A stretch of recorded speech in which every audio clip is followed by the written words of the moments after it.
ಕನ್ನಡ ನಾಡು ಇದು ಕನ್ನಡಿಗರ ನಾಡಿಮಿಡಿತ.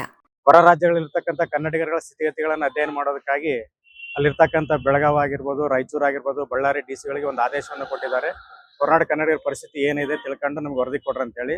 ಆ ಹಿನ್ನೆಲೆಯಲ್ಲಿ ನಾವು ಇವತ್ತು ಡಿ.ಸಿ ಅವ್ರನ್ನ ಭೇಟಿಯಾಗಿ ನಮ್ಮ ಆಂಧ್ರ ಪ್ರದೇಶದಲ್ಲಿ 2 ಜಿಲ್ಲೆಗಳಲ್ಲಿ ಕನ್ನಡ ಶಾಲೆಗಳಿದೆ. ಮುಖ್ಯವಾಗಿ ಕರ್ನೂಲು ಮತ್ತು ಅನಂತಪುರ ಜಿಲ್ಲೆಯಲ್ಲಿ ಸುಮಾರು 65 ಶಾಲೆಗಳಿದ್ದು 12,000ಕ್ಕಿಂತ ಹೆಚ್ಚು ಮಕ್ಕಳು ವಿದ್ಯಾಭ್ಯಾಸ ಮಾಡ್ತಿದ್ದಾರೆ. ಆದರೆ ಆ ಮಕ್ಕಳಿಗೆ ಸರಿಯಾದ ಸೌಲಭ್ಯಗಳನ್ನು ಕರ್ನಾಟಕ ಸರ್ಕಾರ ಕೊಡ್ತಾ ಇಲ್ಲ. ಉದ್ಯೋಗದಲ್ಲಿ ಮೀಸಲಾತಿ ಇಲ್ಲ, ಶಿಕ್ಷಣದಲ್ಲಿ ಮೀಸಲಾತಿ ಇಲ್ಲ. ನಮ್ಮಲ್ಲಿ ಕೇವಲ 10ನೇ ತರಗತಿ ವರೆಗೆ ಮಾತ್ರ ಓದಲು ಅವಕಾಶವಿದ್ದು 10ನೇ ತರಗತಿ ನಂತರ ಮಕ್ಕಳು ಕರ್ನಾಟಕದ ಶಾಲಾ ಕಾಲೇಜುಗಳಿಗೆ ಬಂದು ಓದೋದ್ರಿಂದ ಇಲ್ಲಿ ಮಕ್ಕಳಿಗೆ ಸರಿಯಾದ ಪ್ರವೇಶಾತಿ ಕೊಡೋದಿಲ್ಲ.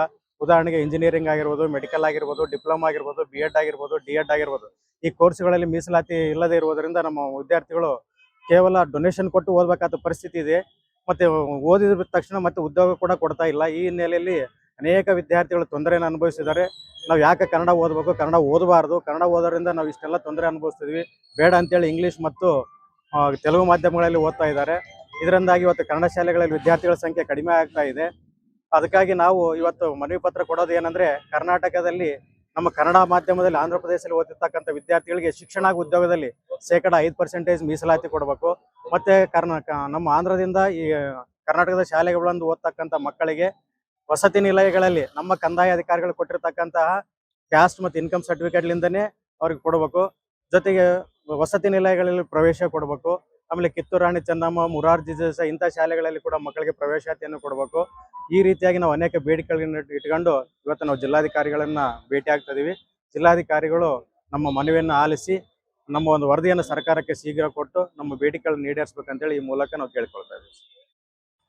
ಸರ್, ಆಂಧ್ರ ಪ್ರದೇಶದ ಗಡಿಭಾಗದಲ್ಲಿ ಅನಂತಪುರ ಜಿಲ್ಲೆ ಮತ್ತು ಕರ್ನೂಲು ಜಿಲ್ಲೆಯಲ್ಲಿ ಸರಿಸುಮಾರು 65 ಶಾಲೆಗಳಿದ್ದಾವೆ. ಅದರಲ್ಲಿ ಸುಮಾರು 12ರಿಂದ 13 ವಿದ್ಯಾರ್ಥಿಗಳು ಓದ್ತಾ ಇದ್ದಾರೆ ಕನ್ನಡ ಮಾಧ್ಯಮದಲ್ಲಿ.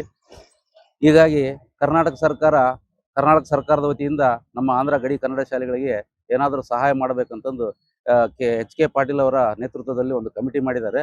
ಹಾಗಾಗಿ ರಾಯಚೂರು, ಬೆಳಗಾವಿ ಮತ್ತು ಬಳ್ಳಾರಿ ಜಿಲ್ಲೆಗಳ ಜಿಲ್ಲಾಧಿಕಾರಿಗಳಿಗೆ ಮನವಿ ಸಲ್ಲಿಸಿ ಆ ಜಿಲ್ಲಾಧಿಕಾರಿಗಳು ಆ ಶಾಲೆಗಳಿಗೆ ಭೇಟಿ ಕೊಟ್ಟು ಅಲ್ಲಿರ್ತಕ್ಕಂಥ ಸಮಸ್ಯೆಗಳ ಬಗ್ಗೆ ವರದಿ ಸಲ್ಲಿಸಬೇಕು ಸರ್ಕಾರಕ್ಕೆ ಅಂತಂದು ಮನವಿ ಮಾಡಿರೋದ್ರಿಂದ ನಾವು ಎಲ್ಲ ಶಿಕ್ಷಕರು, ಅನಂತಪುರ ಜಿಲ್ಲೆ ಮತ್ತು ಕರ್ನೂಲು ಜಿಲ್ಲೆಯ ಎಲ್ಲ ಶಿಕ್ಷಕರು ಬಂದು ಇವತ್ತು ಜಿಲ್ಲಾಧಿಕಾರಿಗಳಿಗೆ ಮನವಿ ಮಾಡ್ತಾ ಇದೀವಿ. ನಮ್ಮ ಮುಖ್ಯ ಬೇಡಿಕೆಗಳಂದ್ರೆ, ನಮ್ಮ ಗಡಿಭಾಗದಲ್ಲಿ ಓದಿದಂಥ ಕನ್ನಡ ವಿದ್ಯಾರ್ಥಿಗಳಿಗೆ ಕರ್ನಾಟಕದಲ್ಲಿ ಮುಂದಿನ ಉನ್ನತ ವಿದ್ಯಾಭ್ಯಾಸಕ್ಕೆ ಇಲ್ಲಿ ನಮಗೆ ಮೀಸಲಾತಿ ಬೇಕಂತಕ್ಕಂಥದ್ದು ಒಂದು ಬೇಡಿಕೆ. ಅದೇ ರೀತಿ ವಸತಿ ಸೌಲಭ್ಯ, ಹಾಸ್ಟೆಲ್ಗಳಲ್ಲಿ ನಮ್ಮ ವಿದ್ಯಾರ್ಥಿಗಳಿಗೆ ಸೀಟ್ ಸಿಗ್ತಾ ಇಲ್ಲ, ಅದೊಂದು ಸಮಸ್ಯೆ. ಅದೇ ರೀತಿ ವಿದ್ಯಾರ್ಥಿ ವೇತನ ಸಿಗ್ತಾ ಇಲ್ಲ. ಅದೇ ರೀತಿ ನಮ್ಮ ಗಡಿಭಾಗದ ಶಾಲೆಗಳಿಗೆ ಅಡ್ಡಾಡಲಿಕ್ಕೆ ವಿದ್ಯಾರ್ಥಿಗಳಿಗೆ ಬಸ್ಸಿನ ಸೌಲಭ್ಯ, ಇವೆಲ್ಲವುಗಳನ್ನು ನಾವು ಮನವಿ ಮೂಲಕ ಜಿಲ್ಲಾಧಿಕಾರಿಗಳಿಗೆ ಮನವಿ ಮಾಡ್ತೀವಿ. ಅವರು ನಮ್ಮ ಶಾಲೆಗಳಿಗೆ ಬಂದು ವಿಸಿಟ್ ಮಾಡಿ ಅಲ್ಲಿರ್ತಕ್ಕಂಥ ಸಮಸ್ಯೆಗಳ ಬಗ್ಗೆ ವರದಿ ಸಲ್ಲಿಸ್ತಾರಂತಂದು ಈ ಮೂಲಕ ನಾವು ಮನವಿ ಮಾಡ್ತಾ ಇದ್ದೀವಿ. ಸಬ್ಸ್ಕ್ರೈಬ್ ಮಾಡಿಕೊಳ್ಳಲು ಕೂಡಲೇ ಪಕ್ಕದಲ್ಲಿ ಕಾಣುವ ಬೆಲ್ ಐಕಾನ್ ಕ್ಲಿಕ್ ಮಾಡಿ ನೋಟಿಫಿಕೇಶನ್ ಪಡೆಯಿರಿ.